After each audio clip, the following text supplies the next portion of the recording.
I have a nice story to tell. I was at a convention. We were invited to India by a local insurance company here in Venezuela.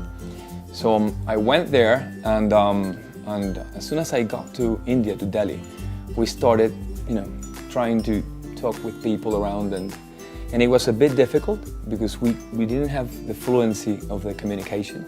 I would say like, please, could you bring my luggage to room 1301 or 1302? And the guy would look at me in the eyes, he would stare at me and stare like 2 minutes, and then he said, what happens here? It takes so long. But in the end, these Hindu people are so service-oriented that they would do it. In the end, they would do it. But it took me a long time. So as I spent a couple of days, I had trouble at the bar, I had trouble, calling for a spa, for a massage or whatever, going to the pool.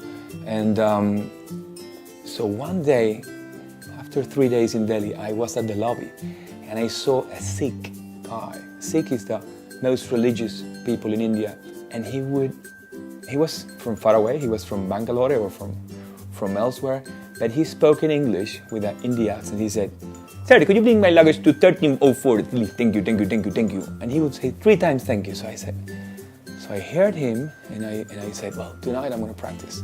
So I went to the bar, and when I arrived to the bar, I said, "Sir, could you bring me one whiskey, please? Thank you, thank you, thank you, with a lot of ice. Thank you, thank you, thank you." And the guy came in seconds. You can't imagine. He came in seconds with the whiskey. And I spent like 3 days begging for a whiskey, and they never came, and it came like 10, 20 minutes later. So in order to have a pleasant travel, I have to mimetize, I have to try to speak to them in the same language or in the same accent, or try to do an effort to talk in their language. So I apply this to every country I visit and I travel, and it's good for business, it's good for meeting people, it's good for having long-standing relationships and friendships. So my advice is, if you want to engage new customers, engage new people, engage new clients and new persons, the best way is to learn a few things about their language.